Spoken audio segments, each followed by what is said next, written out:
आपण आज ज्या हॅलोजन डेरिव्हेटिव्हजच्या संदर्भातल्या आपण कालच्या भागात preparation particularly nomenclature, isomerism character, introduction हा पार्ट बघितला आहे. तर आज आपण आत्ता यावेळेला आजच्या भागात आपण preparations method of a halogen derivatives हे आपल्याला बघायचं आहे. तुम्हाला माहिती आहे की पहिली प्रिपरेशन्स मेथड हे म्हणजेच हॅलोजिनेशन हे कॅरेक्टर येतं. कुठलं येतं? हॅलोजिनेशन. आता ह्या हॅलोजिनेशन मध्ये लक्षात घ्या आपल्याला 3 प्रकार येतात. क्लोरिनेशन महत्वाचं डायरेक्ट, नंतर ब्रोमिनेशन, ओके, आणि आयोडिनेशन हे कॅरेक्टर आपल्याला बघायला मिळतं, हे लक्षात ठेवा. परंतु direct fluorination is not possible हे तुम्हाला पर्टिक्युलरली माहिती असलं पाहिजे. कारण का डायरेक्ट फ्लोरिनेशन आहे तर फ्लोरीन हा हायली रिॲक्टिव्ह असल्या कारणानं एक्सप्लोजिव्ह कॅरेक्टरचे रिॲक्शन्स तो देतो, हे लक्षात ठेवा. मग कोण म्हणेल सर की आपल्याला पर्टिक्युलरली फ्लोरिनेशन करण्याकरता डायरेक्ट फ्लोरीन गॅस यूज करायच्या ऐवजी हायड्रोफ्लोरिक ऍसिड HF आपण यूज करूया.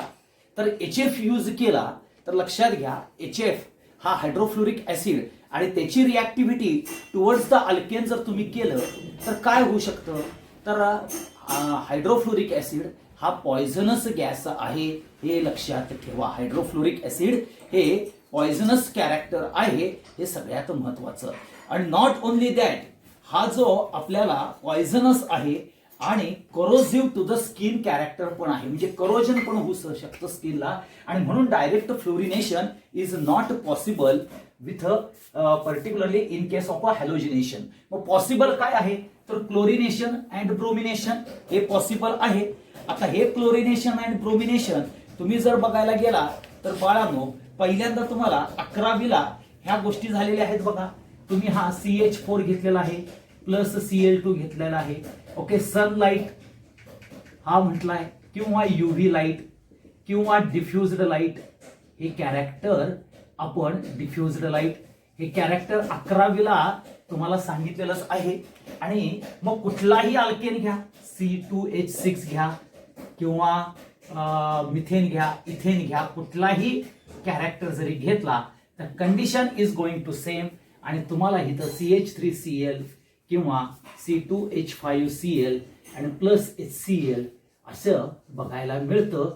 हे आपण 11वीला बघितलेलं आहे, हे लक्षात घ्या. सो इथं पहिलं जे क्लोरिनेशन आहे, क्लोरिनेशन ऑफ अल्केन, हे जर तुम्ही बघितलं तर 1 or more हायड्रोजन हे रिप्लेस होतात क्लोरीननं in presence of sunlight or UV light or diffused light कॅरेक्टर्सनं होतात, हे लक्षात ठेवा.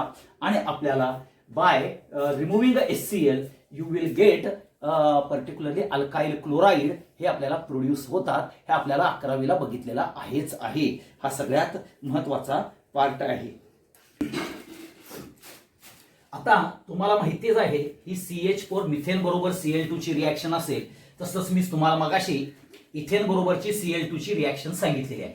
आता तेच 11वी मध्ये आपण बघितलेलं होतं CH4 plus Cl2 that is the UV light he reaction बघितलेली होती. CH3Cl तयार होतं प्लस HCl होतं.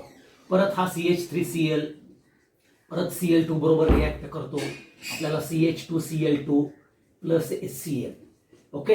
परत CH2Cl2 हा Cl2 बरोबर रिॲक्शन करतो, आपल्याला CHCl3 म्हणजेच chloroform plus HCl and CHCl3 plus Cl2 equal to CCl4 plus HCl.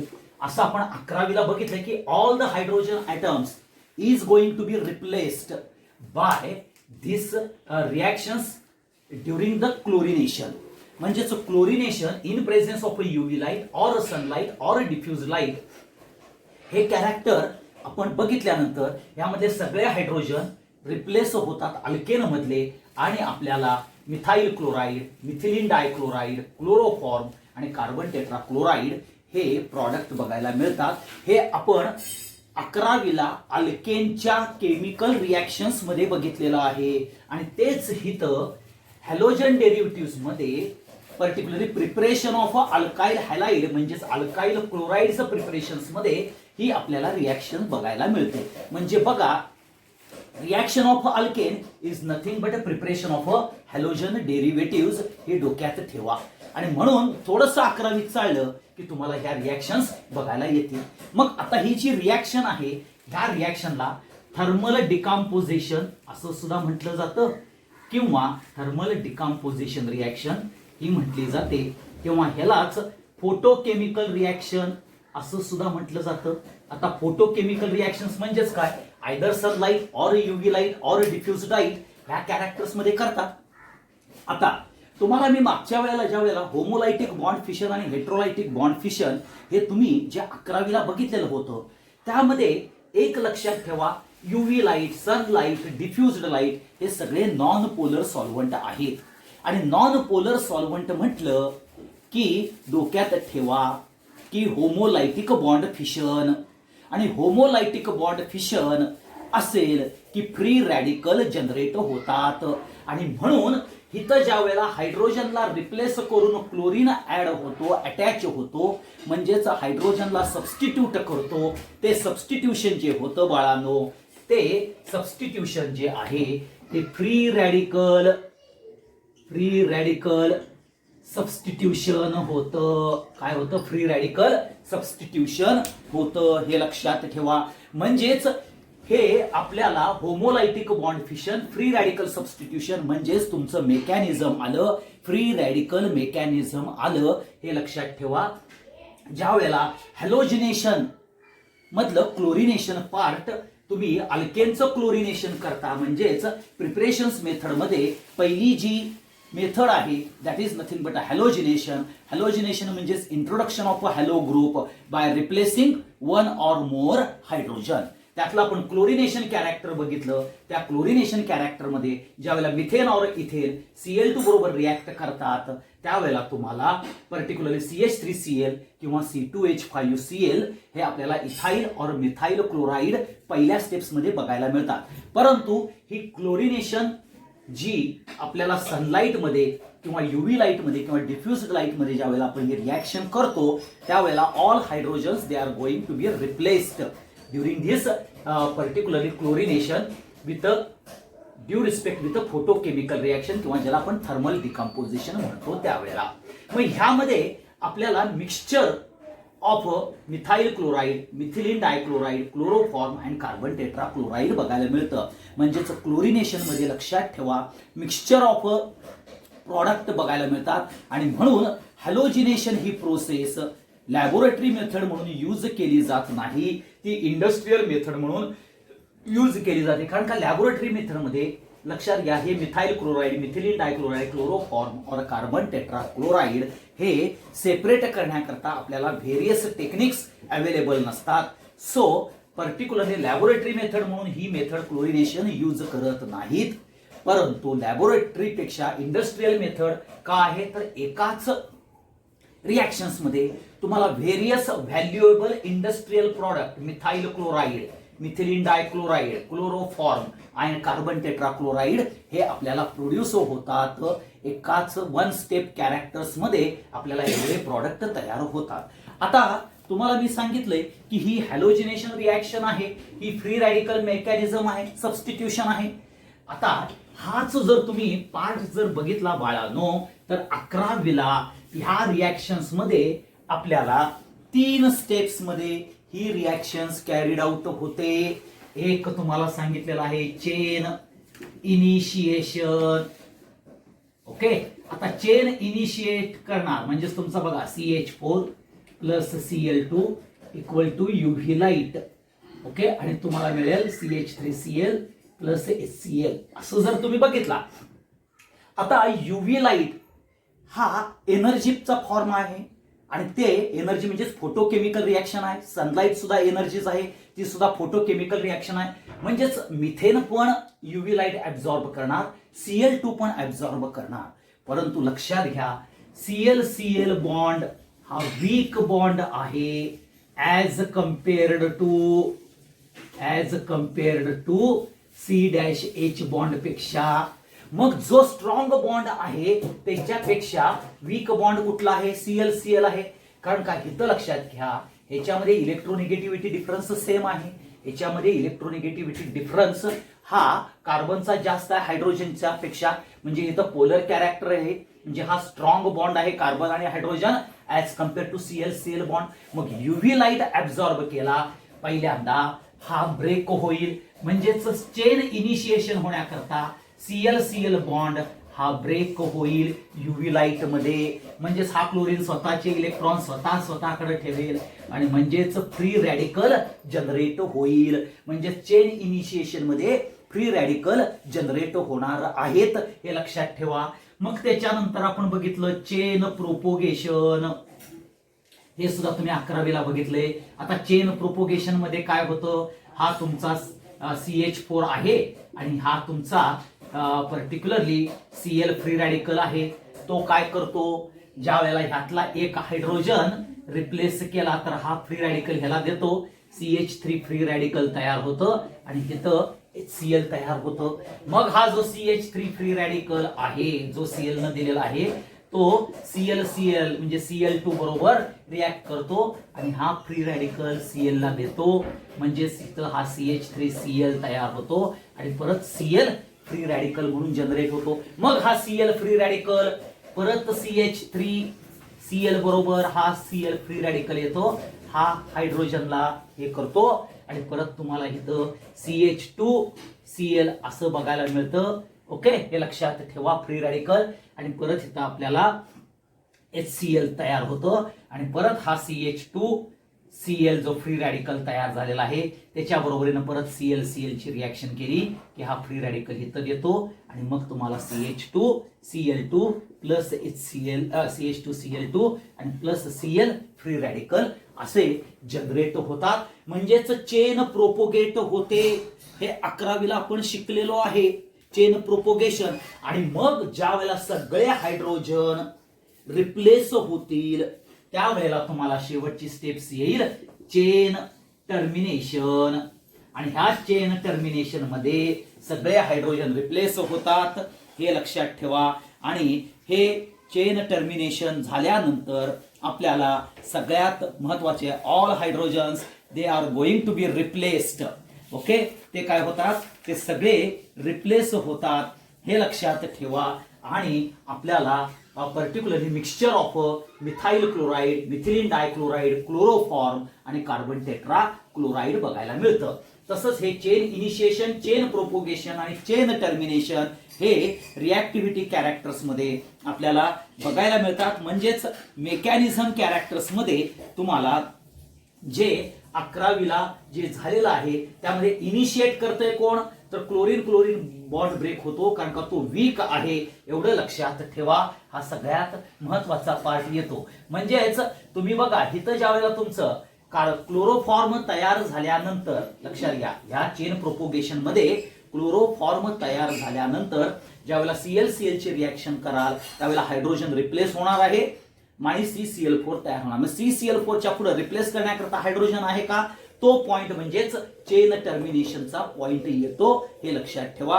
हा सगळ्यात महत्वाचा फॅक्टर तुम्हाला मेकॅनिझम ऑफ क्लोरिनेशन हे आपण बघतो किंवा बघितलेलं आहे. हे इम्पॉर्टंट कॅरेक्टर येतं क्लोरिनेशन मध्ये.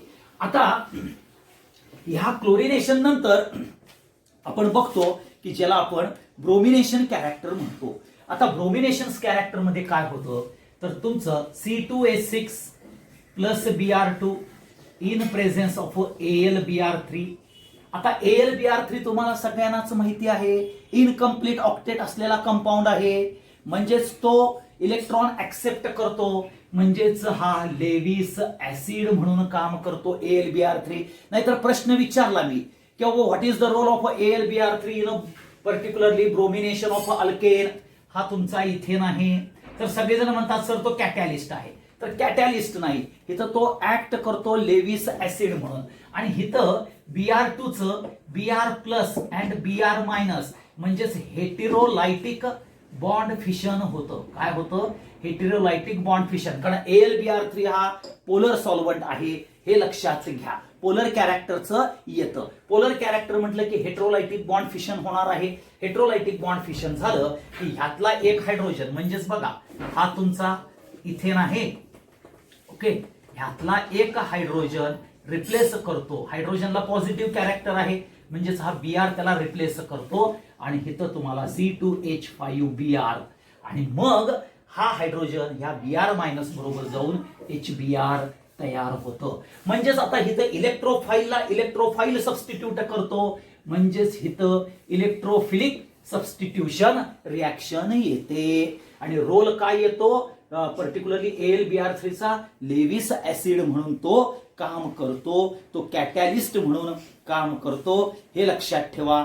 आणि AlBr3 हा जो आहे हा स्पेसिफिक विथ अल्काइल ब्रोमाइड तयार करण्याकरता ही रिॲक्शन यूज केली जाते. Specific with alkyl bromide. बघा क्लोरिनेशन काय मध्ये काय होतं राजानो, तर क्लोरिनेशन मध्ये जर तुम्ही बघितलं तर आपल्याला मिक्सचर ऑफ द प्रॉडक्ट बघायला मिळतात because of a replacing of a hydrogen. इथं काय होय, हे काय only one hydrogen is replace, म्हणजे स्पेसिफिक कॅरेक्टर आहे अल्काइल ब्रोमाइडचं तयार होण्याकरता. इथं further particular substitution of a hydrogen हे होत नाही.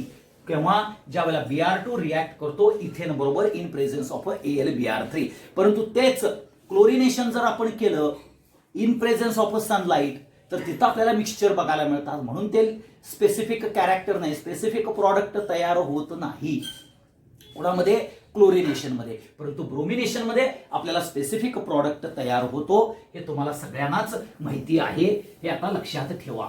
आता ह्यामध्ये ब्रोमिनेशन हे इलेक्ट्रोफिलिक सबस्टिट्यूशन आहे, ओके. तसंच आपण जर बघितलं तर क्लोरिनेशन हे फ्री रॅडिकल मेकॅनिझम मध्ये आहे. मग आता ज्या वेळेला तुम्हाला आयोडिनेशन कॅरेक्टर येईल, आयोडिनेशन, आता हे आयोडिनेशन तुम्हाला सगळ्यांना बाळांनो माहिती आहे. हे तुम्ही आपल्याला RH घेतला प्लस I2 घेतला तर काय तयार होतं, Ri प्लस HI तयार होतं. आता परत खरं तुम्हाला माहिती आहे HI is a strong reducing agent. मग साक्षी मोहिते, साक्षी जाधव, ओके, आदिती पवार, हे जर तुम्ही बघितलं तर strong reducing agent, okay. Suyash Jadhav strong reducing agent कुठं बघितलेला आहे आपण, जस्ट आपण P ब्लॉक मध्ये बघितलेला आहे. HI is a strong reducing agent, कारण का तो हायड्रोजन इझिली देतो. मग इथं ज्या वेळेला आयोडिनेशन मध्ये हा हायड्रोजन रिप्लेस करून आयोडीन अटॅच होतो आणि इथं जे अल्काइल आयोडाइड तयार होतं, हे अल्काइल आयोडाइड तयार होतं, त्या अल्काइल आयोडाइडला रिड्यूस करतं आणि पुन्हा अल्केन तयार करतं. का, तर HI is a strong reducing agent. म्हणजेच इथं काय होतं, backward direction reaction due to strong reducing reagent of HI ही बघायला, HI टेक्स प्लेस, ही घडते, ओके. टू स्टॉप बीडी म्हणजे बॅकवर्ड डायरेक्शन, बरं का तुम्ही, बीडी म्हणजे ही घेऊ नका BD, okay. To stop BD म्हणजे backward direction reaction we have to destroy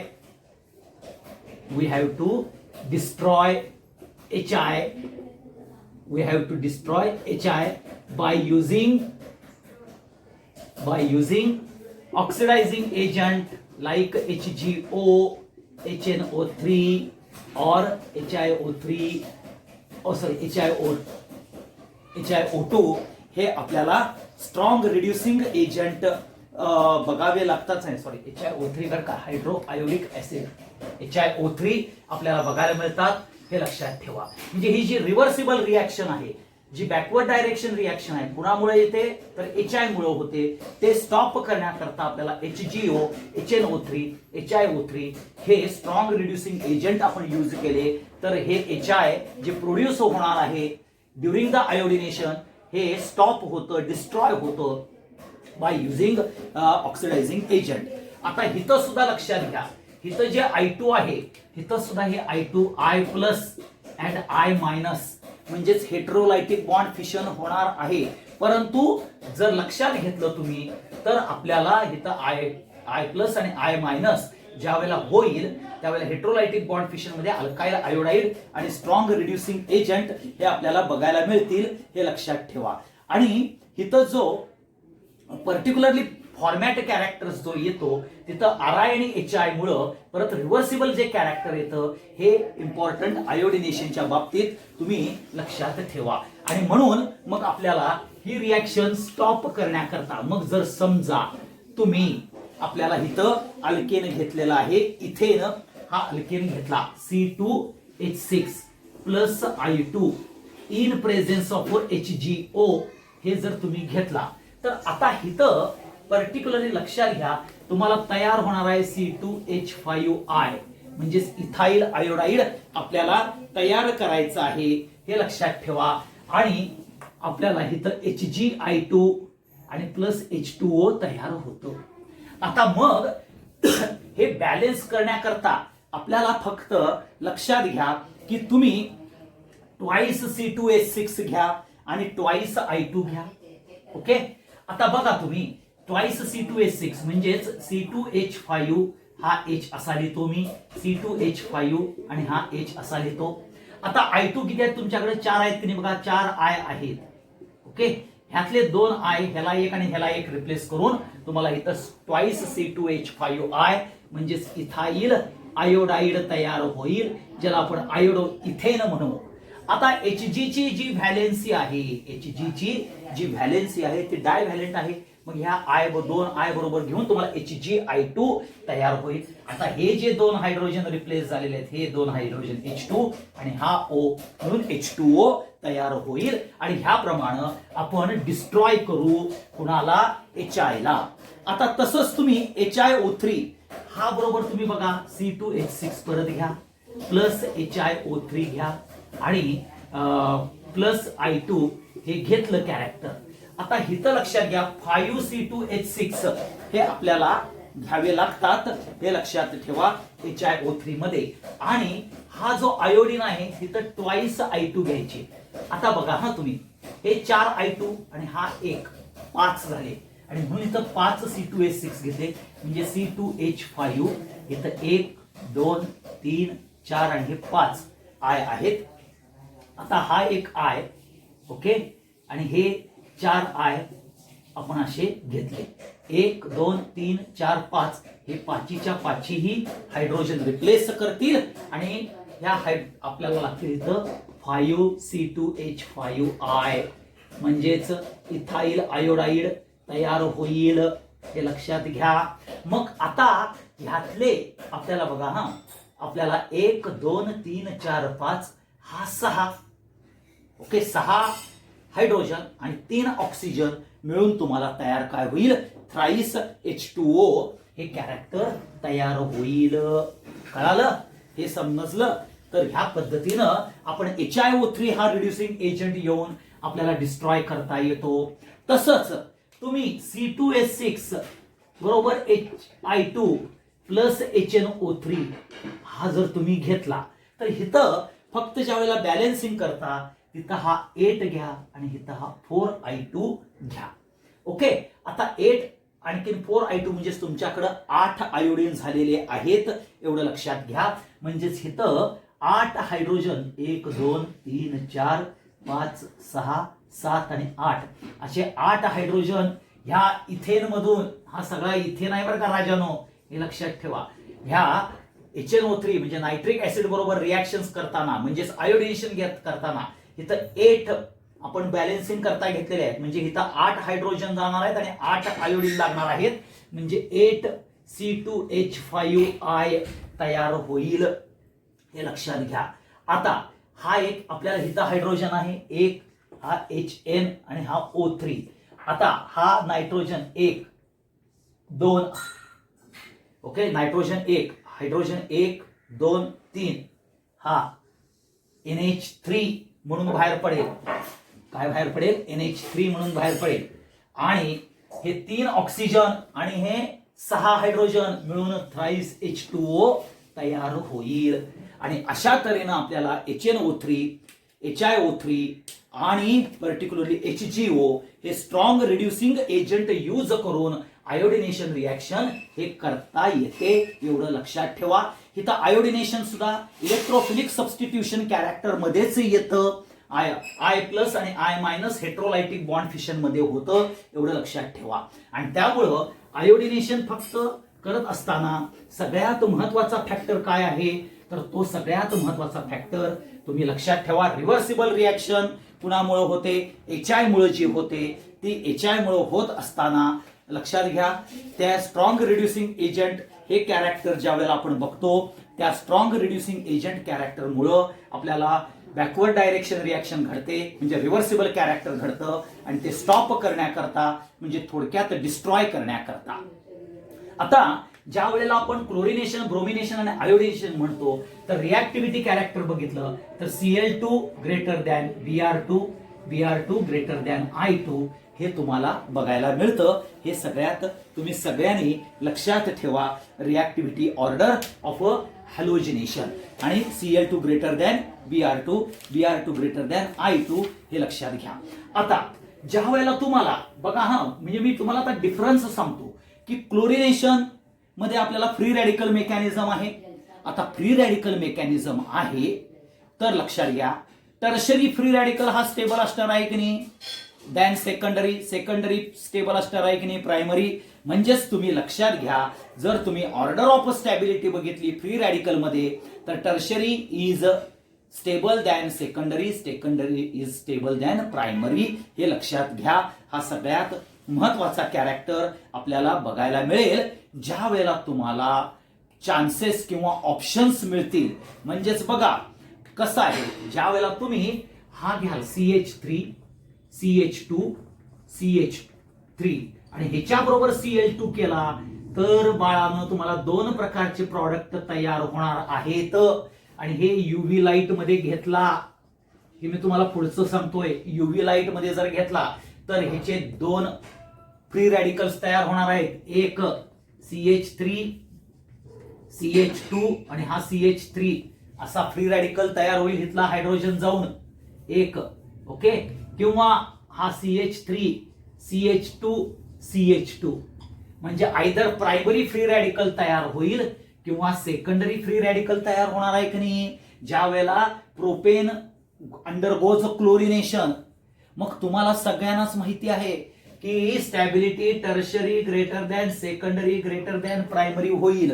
म्हणजेच सेकंडरी वरती ज्या वेळेला हा Cl अटॅच होईल तो स्टेबल असणार आहे कुणापेक्षा, प्रायमरी पेक्षा. म्हणजेच तुम्हाला हा जो प्रॉडक्ट तयार होईल हा CH3CH ClCH3 होणार आहे. आणि हा प्रॉडक्ट जो तयार होईल हा CH3CH2CH2Cl म्हणजे N प्रोपाईल पेक्षा आयसोप्रोपाईल क्लोराईड हा स्टेबल असणार आहे. आणि म्हणून ह्याचा इल्ड जास्त असतो, हे लक्षात ठेवा. म्हणून हा मेजर प्रॉडक्ट येतो आणि हा मायनर प्रॉडक्ट येतो. ज्या वेळेला क्लोरिनेशन हे इथेन नंतरच्या अल्केन बरोबर केला तर तुम्हाला इथं प्रायमरी, सेकंडरी आणि टर्शरी फ्री रॅडिकलचा रोल हा इम्पॉर्टंट असतो. आणि तो रोल ह्या रिॲक्टिव्हिटीवरनं secondary, tertiary greater than secondary greater than primary ही ऑर्डर ऑफ स्टॅबिलिटी ह्याच्यावरून आपल्याला बघायला मिळते, हे लक्षात ठेवा. हा सगळ्यात महत्वाचा पार्ट आपल्याला बघायला मिळतं, हे इम्पॉर्टंट कॅरेक्टर येतं, एवढं लक्षात ठेवा. आणि म्हणून ज्या वेळेला आपण ऍब्स्ट्रॅक्शन ऑफ हॅलोजन ऍटम करतो, ओके, ऍब्स्ट्रॅक्शन करतो हॅलोजनचं, ओके, हे लक्षात ठेवा. ओके, ऍब्स्ट्रॅक्शन करतो हॅलोजन ऍटम हायड्रोजनचं, त्यावेळेला ही रिॲक्टिव्हिटी सगळ्यात महत्वाचं आहे. आणि ह्या टर्शरी पेक्षा जर तुम्ही बघितलं तर अलायलिक हा मोर स्टेबल आहे than tertiary, tertiary is more stable than secondary, secondary more stable than primary आणि primary more stable than methane. हे तुमच्या डोक्यात ही ऑर्डर ऑफ स्टॅबिलिटी आली पाहिजे. आणि हे सगळं 11वीला तुम्हाला हॅलोजिनेशन कॅरेक्टर्स मध्ये झालेलं आहे. आणि म्हणून इथं हॅलोजिनेशन मध्ये क्लोरिनेशन, ब्रोमिनेशन आणि आयोडिनेशन तिघांच्या मध्ये डिफरंट कॅरेक्टर्स आहेत, हे लक्षात ठेवा. आणि ह्यामध्ये सगळ्यात जे आपण हॅलोजिनेशन म्हणजेच क्लोरिनेशन बघतो, ज्याच्यामध्ये फ्री रॅडिकल मेकॅनिझम आहे. त्याच्यामध्ये लक्षात घ्या, reactions cannot stops at particularly first stage, म्हणजेच मोनो हॅलोजन स्टेप्समध्ये, म्हणजेच मोनो क्लोरिनेशन स्टेजला ते स्टॉप होत नाही. त्याच्यामध्ये चेन इनिशिएशन, चेन प्रोपोगेशन आणि चेन टर्मिनेशन हे कॅरेक्टर असल्यामुळे तुम्हाला डायहलाइड, ट्रायहलाइड, टेट्राहलाइड म्हणजेच पॉलीहॅलाइड्स तयार होतं. म्हणजे mixture of different halogen derivative हे ऑप्टेंड होतात. मिथाइल क्लोराईड असेल, मिथिलीन डायक्लोराईड असेल किंवा क्लोरोफॉर्म असेल, असे तुम्हाला मिक्सचर्स तयार होतात. आणि म्हणजे हे मिक्सचर जे आहेत, it is a very difficult to separate it. हा पहिल्यांदा रोल लक्षात ठेवा. आणि म्हणून आपल्याला प्रिपरेशन्समध्ये, लॅबोरेटरी मेथडमध्ये हे हॅलोजनेशन ऑफ अल्केन म्हणजेच chlorination of alkane is not a suitable, but industrially it is a suitable, हे लक्षात ठेवा. हा सगळ्यात इम्पॉर्टंट फॅक्टर तुमच्या दृष्टिकोनातून आहे. ब्रोमिनेशन म्हटलं की it is a particularly that reaction. जर घेतलं ब्रोमिनेशन, ही रिॲक्शन जी आहे ती स्पेसिफिक रिॲक्शन आहे, लक्षात घ्या. कारण का अल्काइल ब्रोमाइड एक हायड्रोजन रिप्लेस होऊन तुम्हाला इथाइल ब्रोमाइड, प्रोपाइल ब्रोमाइड तयार होणार आहे, हे लक्षात ठेवा. त्यामुळे स्पेसिफिक कॅरेक्टर येईल. आणि आयोडिनेशन मध्ये तुम्हाला माहिती आहे रिव्हर्सिबल कॅरेक्टर असल्या कारणानं तुम्हाला इम्पॉर्टंट आणि महत्वाचं जे फॅक्टर्स येणार आहेत, त्या फॅक्टर्समध्ये जर तुम्ही बघितलं तर तो फॅक्टर्स हा रिव्हर्सिबल कॅरेक्टरचा असणार आहे, हे लक्षात घ्या. आता त्याच्यानंतर पुढची जी प्रिपरेशन्स मेथड आहे त्याला आपण ऍडिशन ऑफ हायड्रोजन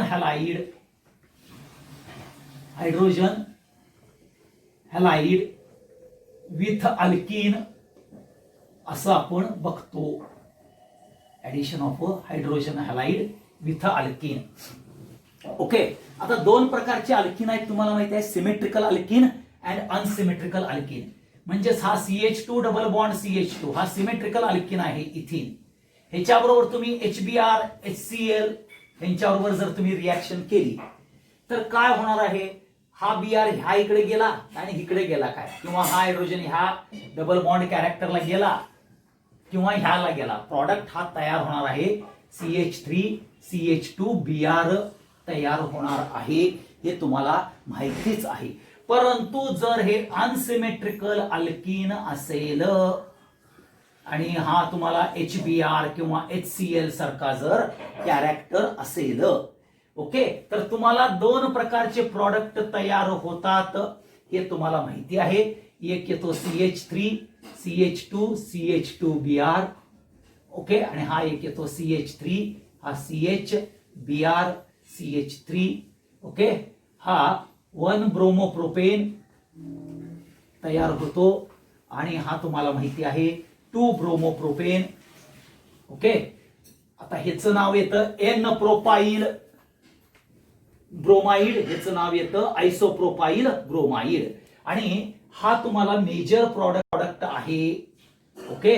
आणि तुम्हाला ह्या मध्ये जर बघितलं तर इथं रूल जो येतो तो MR रूल एक्झिबिट होतो, हे तुम्हाला सगळ्यांनाच माहिती आहे, हे लक्षात ठेवा.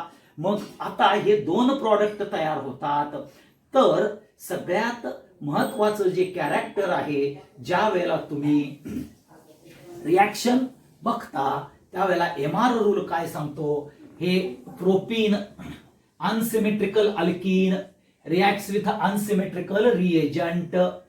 Unsymmetrical alkene reacts with a unsymmetrical reagent. The negative part of the reagent goes to that carbon atom of a double bond which carries less number of a hydrogen, and positive part goes to that carbon of a double bond which carries more number of a hydrogen. त्यालाच आपण MR rule म्हणतो. हे तुम्हाला 11वीला झालेला आहे. तोच Markovnikov rule हे important character आहे, हे लक्षात ठेवा. ज्या वेळेला आपण अनसिमेट्रिकल अल्कीन बरोबर addition of HBr, addition of HCl किंवा ऍडिशन ऑफ HI करतो, त्यावेळेला हे महत्वाचं इम्पॉर्टंट बेसिक कॅरेक्टर तुम्हाला बघायला मिळतं, हे लक्षात ठेवा. आणि म्हणून इथं ज्या वेळेला अनसिमेट्रिकल अल्किन बरोबर रिॲक्ट करता, कोणाबरोबर अनसिमेट्रिकल रिएजंट, तर मार्कोनिकॉफ रूल हा इम्पॉर्टंट कॅरेक्टर असणार आहे.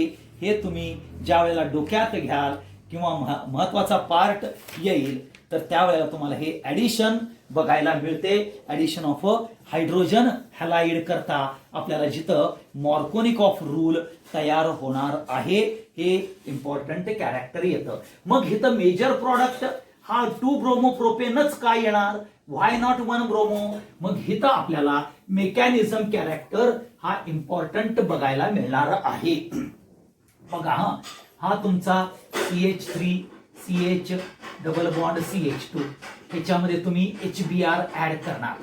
आता ह्यामध्ये बघा जर तुम्हाला हा हायड्रोजन इथं दिला, आता काय होणार आहे, हेट्रोलायटिक बॉन्ड फिशन अनसिमेट्रिकल अल्किन आहे, H plus and Br minus असं तयार होणार आहे मेकॅनिझमच्या दृष्टिकोनातून, हे लक्षात ठेवा. आणि ह्या मेकॅनिझमच्या दृष्टिकोनातून जर तुम्ही बघितलं तर ह्यामध्ये आपल्याला इम्पॉर्टंट कॅरेक्टर जे तयार होणार आहे, बघा तुम्ही जर आपल्याला हा हायड्रोजन या पर्टिक्युलरली CH2 कडे आला तर बघा काय होईल. हा हायड्रोजन बघा, हा हायड्रोजन आपण बघू ह्या इथं आला CH2 कडे म्हणजेच मोर कडे, तर काय होईल, तर हा तुम्हाला CH3 इथं CH ह्याच्यावरती पॉझिटिव्ह चार्ज येईल आणि इथं CH3 तयार होईल. म्हणजेच इथं आपल्याला सेकंडरी कार्बोकॅशन तयार होईल. काय तयार होईल, सेकंडरी कार्बोकॅशन. आता तोच तुम्ही जर हे पहिला आपल्याला पार्ट झाला, दुसरा पार्ट जर समजा इथं आला, जे 2 ऑप्शन्स आहेत, ओके, तर तयार काय होईल बघा, तर इथं आपल्याला CH3 इथं CH2 आणि CH2 इथं प्रायमरी कार्बोकॅशन तयार होईल. ओके, हे लक्षात ठेवा. आणि तुम्हाला सगळ्यांनाच माहिती आहे राजनो, सगळ्यांनाच माहिती आहे की tertiary carbocation more stable than secondary, secondary more stable than primary आहे. मग जो Br मायनस आहे तो स्टेबल कार्बोकॅशन कडे येईल का अनस्टेबल, अनस्टेबल कुठला आहे, प्रायमरी आहे. म्हणून हा Br हा आपल्याला ह्या सेकंडरी कार्बोकॅशनला अटॅच होतो, हे लक्षात ठेवा. आणि पहिल्यांदा आपल्याला इलेक्ट्रोफिलिक ऍडिशन रिॲक्शन बघायला मिळते, कुणामुळं, हायड्रोजनमुळं, कारण हायड्रोजन हा इलेक्ट्रोफाईल आहे. आणि मग न्यूक्लिओफिलिक ऍडिशन बघायला मिळते. म्हणून इथं आपल्याला ऍडिशन ऑफ हायड्रोजन हॅलाइड मध्ये इलेक्ट्रोफिलिक ऍडिशन ही पहिल्यांदा, आणि त्यामध्ये आपल्याला सेकंडरी कार्बोकॅशन आणि प्रायमरी कार्बोकॅशन तयार होतात. परंतु तुम्हाला स्टॅबिलिटी माहिती आहे, secondary carbocation is more stable than primary. मग येणारा जो निगेटिव्ह ग्रुप आहे तो सेकंडरी कार्बोकॅशनला अटॅच होतो आणि म्हणून मेजर प्रॉडक्ट 2 ब्रोमोप्रोपेन होतो, हे लक्षात ठेवा, रादर दॅन 1 ब्रोमोप्रोपेन, हे लक्षात घ्या. हे मेकॅनिझम माहिती पाहिजे. आता इथं मेकॅनिझम लक्षात घ्या, हेट्रोलायटिक बॉन्ड फिशन आहे कारण का अनसिमेट्रिकल रिएजंट आहे, एवढं लक्षात ठेवा. म्हणजे पहिल्यांदा ऍडिशन, इलेक्ट्रोफिलिक ऍडिशन होणार आहे आणि मग न्यूक्लिओफिलिक ऍडिशन होणार आहे आणि आपल्याला कार्बोकॅशन्स जनरेट होणार आहेत बाय इलेक्ट्रोफिलिक ऍडिशन. हा सगळ्यात इम्पॉर्टंट पार्ट येतो आणि म्हणून मार्कोनिकॉफ रूल मध्ये आपल्याला 2 ब्रोमोप्रोपेन हा मेजर प्रॉडक्ट मिळतो because of this character, stability of carbocation. हे तुम्हाला मेकॅनिझम माहिती पडलं तर तुम्हाला जिथं जिथं MRO रूल आपल्याला अप्लाय करावे लागतात तिथं हा प्रॉडक्ट तयार होण्याकरता मार्कोनिकॉफ रूल हा इम्पॉर्टंट ठरतो. आणि हा मार्कोनिकॉफ रूल परत एकदा सांगतो, when unsymmetrical alkene reacts with unsymmetrical reagent, the negative part of the reagent, म्हणजे रिएजंट कुठला, HBr, HCl, HR, negative part of the reagent goes to that carbon of a double bond which carries a less number of a hydrogen म्हणजे CH, and positive part goes to that carbon of a double bond which carries more number of a hydrogen. आणि त्यामुळे आपल्याला 1 bromopropane हा 2 bromopropane sorry हा major product बघायला मिळतो as compare to 1 bromopropane, हे लक्षात घ्या. आणि ते मी तुम्हाला मेकॅनिझमनं कसं होतं हे तुम्हाला सांगितलेलं आहेच. मग आता ह्या ऍडिशन मध्येच आपल्याला पुढचा जो कॅरेक्टर येतो ज्याला आपण पेरॉक्साइड इफेक्ट असं म्हटलं जातं. पेरॉक्साइड इफेक्ट म्हणजे in presence of a benzoyl peroxide, in presence of H2O2 म्हणजे हायड्रोजन पेरॉक्साइड. आता पेरॉक्साइड कसे असतात बघा, बेन्झॉइल पेरॉक्साइड असणार आहेत, ओके. तसंच ऍसिटाइल पेरॉक्साइड, हे सगळे ऑर्गॅनिक पेरॉक्साइड्स असतात. सोडियम पेरॉक्साइड इनऑर्गॅनिक पेरॉक्साइड आला, आणि H2O2 हा परत हायड्रोजन पेरॉक्साइड. कुठलाही पेरॉक्साइड घेतला तर हे नॉन पोलर सॉल्व्हंट आहेत. म्हणजेच नॉन पोलर सॉल्व्हंट म्हटल्यानंतर लक्षात घ्या, नॉन पोलर सॉल्व्हंट म्हटलं की होमोलायटिक, आणि होमोलायटिक म्हटलं की फ्री रॅडिकल. म्हणजेच पेरॉक्साइड इफेक्ट मध्ये जे मेकॅनिझम येणार आहे ते फ्री रॅडिकल मेकॅनिझम येईल. हे तुम्ही डोक्यात ठेवा, लक्षात ठेवा. हा सगळ्यात महत्वाचा इम्पॉर्टंट फॅक्टर आहे. हे तुम्ही ज्या वेळेला लक्षात घ्याल, म्हणजेच बेन्झॉइल पेरॉक्साइड आणि ऍसिटाइल पेरॉक्साइड, म्हणजेच तुम्ही जर तुमचा अनसिमेट्रिकल अल्किन घेतला CH3CH double bond CH2 plus HBr हे जर घेतलं तर हे अँटी MR रूल म्हटलं जातं, पेरॉक्साइड इफेक्ट. ओके, हा इथं खालती पेरॉक्साइड इफेक्ट लिहा, सॉरी आपण घेताना असं लिहूया फक्त, इथं पेरॉक्साइड लिहा, ओके. आणि म्हणजेच इथं अँटी MR रूल बघायला मिळेल. आणि आपल्याला इथं negative part goes to that carbon atom of a double bond which carries more number of hydrogen, and positive part goes to that carbon of a double bond which carries less number. हा anti MR rule आपल्याला बघायला मिळून आपल्याला तयार काय होतं, particularly N propyl bromide म्हणजेच 1 bromopropane हे आपल्याला बघायला मिळतं. हे लक्षात ठेवा.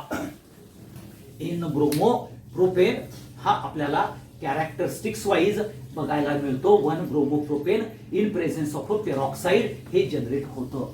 मग आता नेमकं ज्या वेळेला हे पेरॉक्साइड आहेत, हे पेरॉक्साइड ही इनिशिएट करणार आहेत रिॲक्शन. मग आपण बेन्झॉइल पेरॉक्साइड हे आपण बघूया. आता हा बेन्झॉइल पेरॉक्साइडचा फॉर्म्युला काय आहे बघा, म्हणजे चेन इनिशिएट करणारा. परत इथं 3 स्टेप्स येतात. इथं मेकॅनिझम तुम्हाला मी सांगतोय. चेन इनिशिएशन बघा, चेन इनिशिएट कोण करणार आहे, benzoyl peroxide C6H5 C double bond O O O C double bond O C6H5 हा बेन्झॉइल पेरॉक्साइडचा फॉर्म्युला. तो ज्या वेळेला रिॲक्ट करतो त्यावेळेला काय करतो, इथं आपल्याला हीट जनरेट होऊन आपल्याला ब्रेकडाऊन होतो, आणि इथं होतो 2C6H5 C double bond O O होतो, आणि फर्दर हिटिंगमुळे हा CO2 मायनस CO2 बाहेर पडतो, आणि ट्वाइस C6H5 हा फिनाइल फ्री रॅडिकल FR तयार होतो. हे लक्षात ठेवा. फिनाइल फ्री रॅडिकल हे आपण कुठं बघितलंय बघा, पॉलिमर मध्ये ज्या वेळेला आपण स्टायरीन बरोबर किंवा इथिन बरोबर in presence of a peroxide polyethene तयार करतो, तिथं हा बेन्झॉइल पेरॉक्साइड बघितलेला आहे. तो चेन इनिशिएट करतो, म्हणजेच फ्री रॅडिकल तयार होतं. आता चेन प्रोपोगेशन मध्ये काय होतं बघा, हा चेन प्रोपोगेशन्स मध्ये म्हणजेच पर्टिक्युलरली हा फिनाइल फ्री रॅडिकल तयार होतो. आता हा फिनाइल फ्री रॅडिकल काय करतो बघा, C6H5 हा काय करतो, HBr बरोबर म्हणजेच कुणाबरोबर, अनसिमेट्रिकल रिएजंट बरोबर काय करतो, तर हा स्वतःचा फ्री रॅडिकल Br ला देतो, आणि इथं C6H6 तयार होऊन हा Br फ्री रॅडिकल जनरेट होतो. काय तयार होतं, Br फ्री रॅडिकल जनरेट होतं. हे लक्षात ठेवा. आता मी काय करतो, हा जो बेन्झॉइल पेरॉक्साइडचा पार्ट आहे हा जरासा पुसतो राजानो, कारण आपल्याला मेकॅनिझम जे बघायचं आहे, हा तुमचा इथं Br फ्री रॅडिकल तयार झालेला आहे. आता हा Br फ्री रॅडिकल काय करतो बघा, हा सगळ्यात महत्वाचा पार्ट येतो. हा तुमचा unsymmetrical alkene CH3CH double bond CH2 हा तुमचा Br फ्री रॅडिकल आला.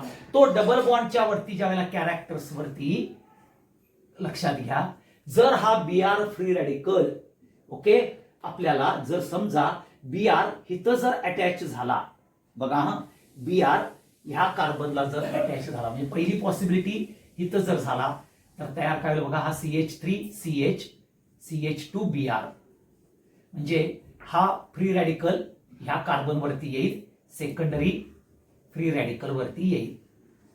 ओके, सेकंडरी फ्री रॅडिकल, हे लक्षात ठेवा. आता हाच जर Br, लक्षात घ्या, मॉर्कोनिकॉफ रूल प्रमाणे इथं जर अटॅच झाला तर काय होईल बघा, Br, तर तुम्हाला हा इथं CH3, इथं CH, इथं Br आणि हा CH2 वरती फ्री रॅडिकल तयार होईल, म्हणजेच प्रायमरी फ्री रॅडिकल तयार होईल. काय तयार होईल? प्रायमरी फ्री रॅडिकल तयार होईल. बरोबर आहे. आता तुम्हाला माहिती आहे की फ्री रॅडिकल जनरेशन झाल्यानंतर तुम्हाला माहिती आहे स्टॅबिलिटी काय आहे, tertiary greater than secondary greater than primary, म्हणजे सेकंडरी फ्री रॅडिकल हा स्टेबल आहे कुणापेक्षा? प्रायमरी पेक्षा.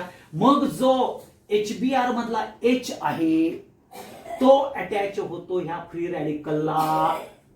ओके, मग इथं जर तो अटॅच झाला तर तुम्हाला जो प्रॉडक्ट तयार होणार आहे तो बघा, जर समजा हा H आहे कुणाचा?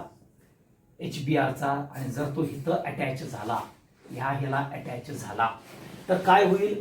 CH3CH2Br, आणि जर समजा इथं ऍड झाला तर काय होईल बघा, CH3CHBr ओके. परंतु ही पॉसिबिलिटी कमी आहे, कारण का प्रायमरी फ्री रॅडिकल्स ह्याचा स्टॅबिलिटी कमी आहे कुणापेक्षा? सेकंडरी पेक्षा, आणि म्हणून आपल्याला जो 1 ब्रोमोप्रोपेन N प्रोपाइल ब्रोमाइड तयार होतं in presence of a peroxide, exactly anti MR rule न तयार होतं. हे मेकॅनिझम होय, हे लक्षात ठेवा.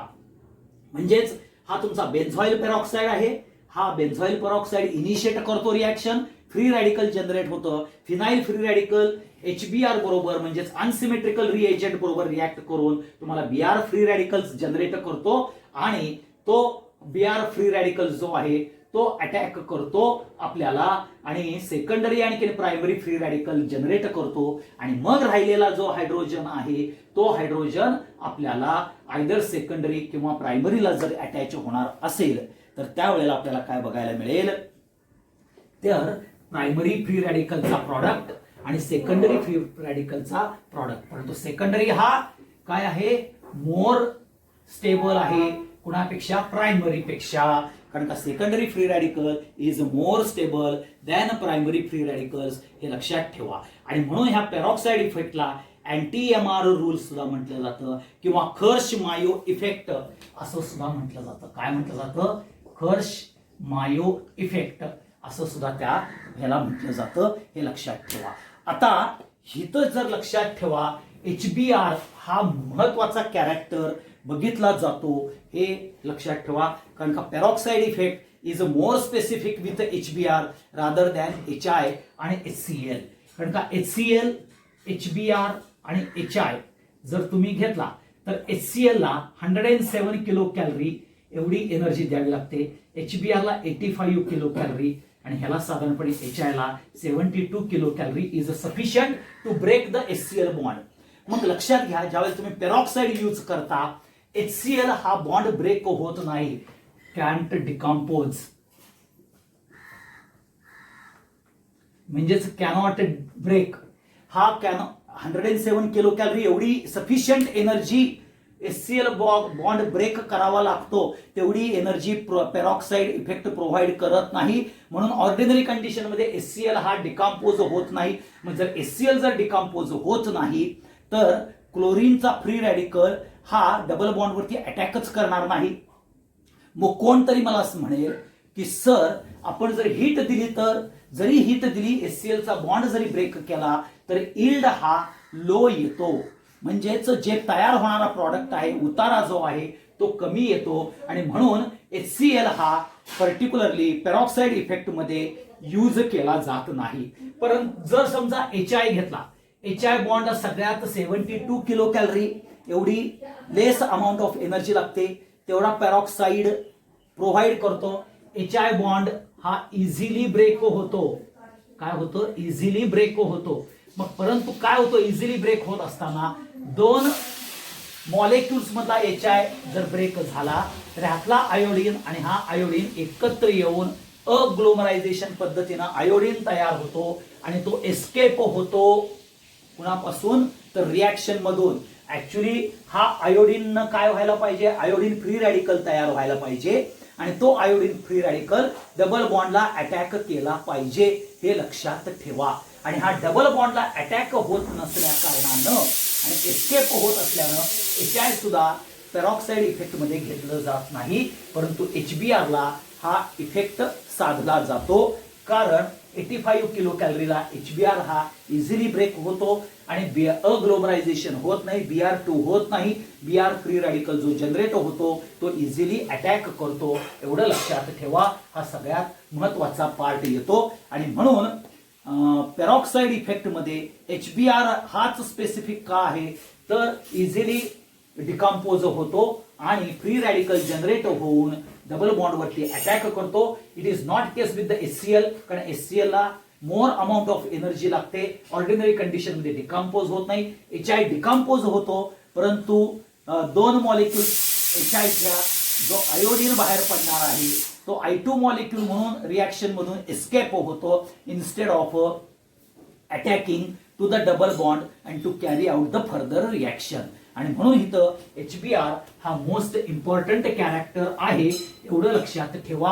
हा सगळ्यात महत्वाचा पार्ट HBr HI आणि HCl करता येईल. ओके, तर आपण ह्या पहिल्यांदा ज्या रिॲक्शन्स बघितल्या की ज्याच्यामध्ये मार्कोनिकॉफ रूल, पेरॉक्साईड इफेक्ट हे आपण बघितलेलं आहे, हे लक्षात ठेवा.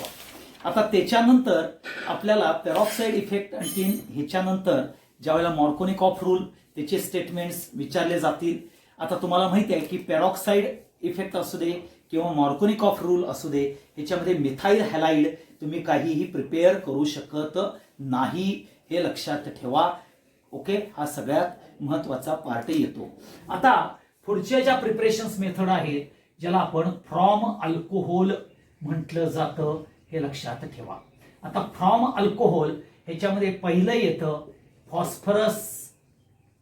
Phosphorus halide. ह्यामधून आपल्याला बघायला मिळतं. ह्या फॉस्फरस हॅलाइड मध्ये PCl3, PCl5 आणि SOCl2 हे आपण बघितलेलं आहेच. कुठं? अल्कोहोल मध्ये बघितलेलं आहे, हे लक्षात ठेवा. अल्कोहोलच्या केमिकल रिॲक्शन्स मध्ये हे फॉस्फरस हॅलाइड ची रिॲक्शन. मग आता इथं आपण काय बघतो? How to prepare alkyl chloride or alkyl bromide हे आपण बघतो. आता तुम्ही बघा, इथं जर अल्कोहोल घेतलं, ROH घेतलं, PCl3 घेतलं, थोडस हिटिंग केलं, ओके, तर काय होणार आहे लक्षात घ्या. इथं थ्राइस ROH घ्यायला लागेल. ओके, हे 3 OH काय होतील? OH, हे OH आणि हे OH सबस्टिट्यूट होतील ह्या 3 क्लोरीन 3RCl म्हणजेच अल्काइल क्लोराइड तयार होईल. आता हे अल्काइल क्लोराइड तयार झालं की हे लक्षात घ्या, हा P आणि हे 3H आणि हे 3O. ओके, हे लक्षात ठेवा. आता पर्टिक्युलरली हा 3 OH बाहेर पडल्यानंतर आपल्याला इथं हे H3 1 2 3 हा P आणि हा मिळून H3PO3 हा फॉस्फरस ऍसिड तयार होईल. काय तयार होईल? फॉस्फरस ऍसिड तयार होईल. याचं नाव येतं फॉस्फरस ऍसिड. मग तुम्ही कुठलाही पर्टिक्युलरली म्हणजे C2H5OH घ्या, म्हणजेच इथाइल अल्कोहोल घ्या किंवा मिथाइल अल्कोहोल घ्या, ओके, प्लस PCl3 घ्या, थोडस हिटिंग करा, तुम्हाला थ्राइस C2H5OH काय Cl मिळणार आणि H3PO3 हा आपल्याला इथाइल क्लोराइड तयार होणार, हे तुम्हाला माहितीच आहे.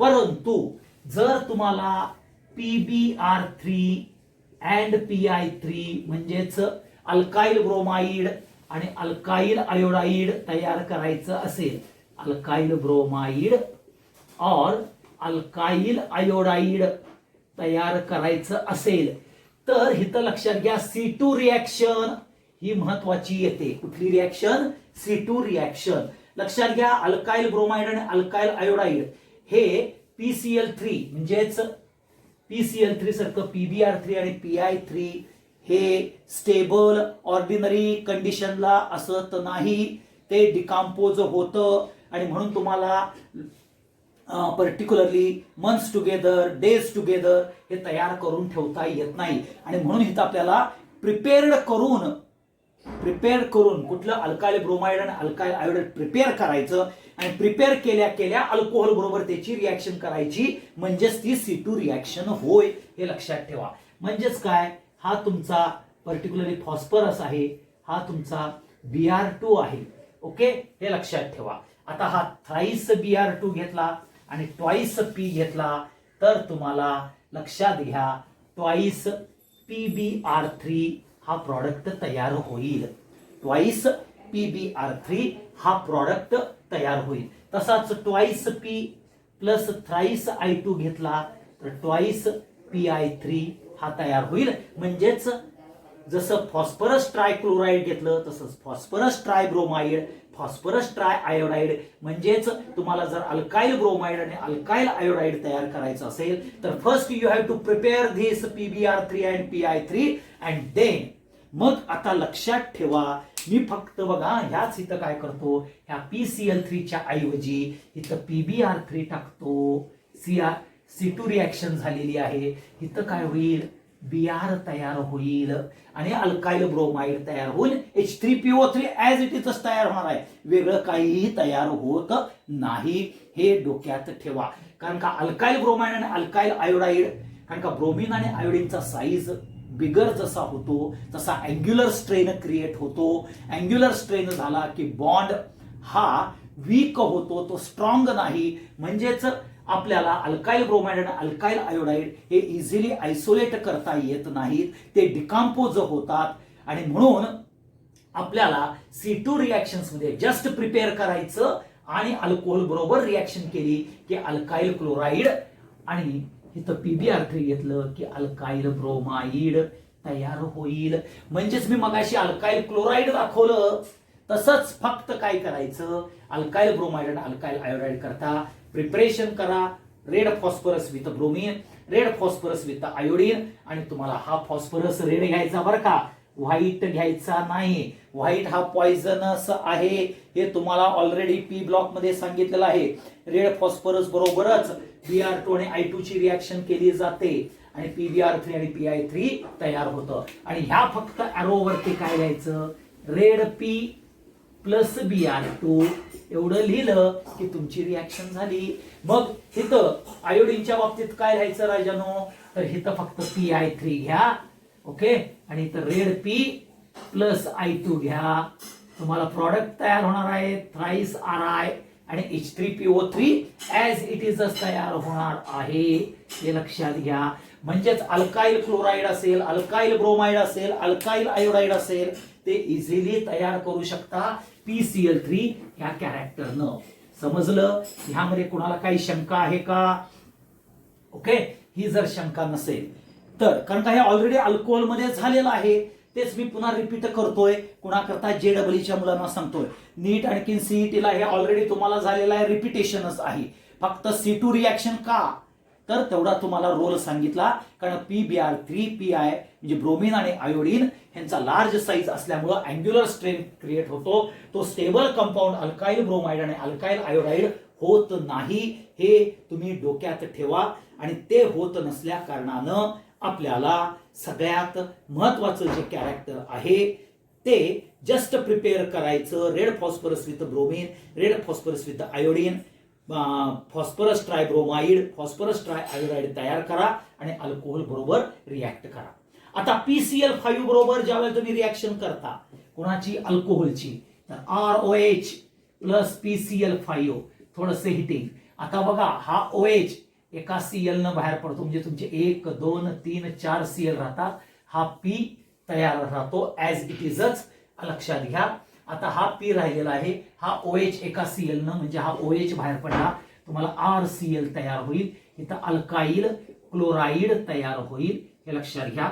आता OH मधला हा H आणि हा Cl बाहेर पडेल HCl, आणि हा P, हा O आणि 3 Cl म्हणून POCl3 हा तयार होईल. आणि ह्या POCl3 हा जर तुमचा जो प्रॉडक्ट आहे, या पर्टिक्युलरली POCl3 ह्या कॅरेक्टर्समध्ये ज्या वेळेला तुम्ही याल किंवा बघाल, तर त्या PCl5 बरोबर POCl3 ह्याचं नाव येतंय फॉस्फरिल क्लोराईड. काय तयार होतंय? ह्याचं नाव येईल फॉस्फोरिल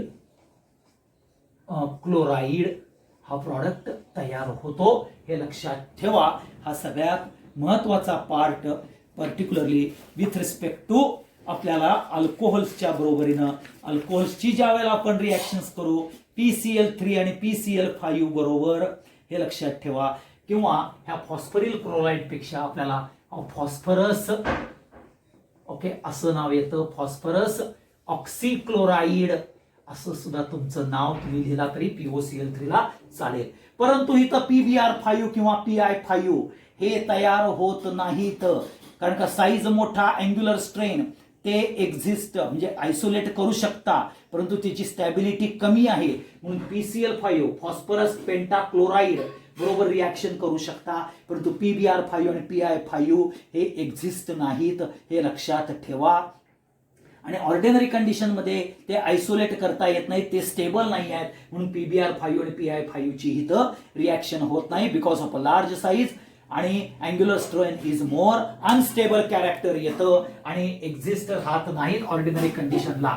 आणि मग इथं ROH च्या जागी तुम्ही C2H5OH घेतला, ओके, म्हणजेच इथाइल अल्कोहोल घेतला, प्लस PCl5 हिट आउट केला, तर तुम्हाला C2H5Cl आणि प्लस HCl प्लस POCl3 तयारच होणार आहे. हे बाय प्रॉडक्ट तयार ठेवा, ओके. जर तुम्ही PCl3 बरोबर रिॲक्शन केला तर H3PO3, PCl5 बरोबर केला तर HCl आणि POCl3 हे तयार होतं, हे तुम्हाला माहिती असलं पाहिजे, एवढं लक्षात ठेवा. हा सगळ्यात महत्वाचा पार्ट येतो अल्कोहोल बरोबर.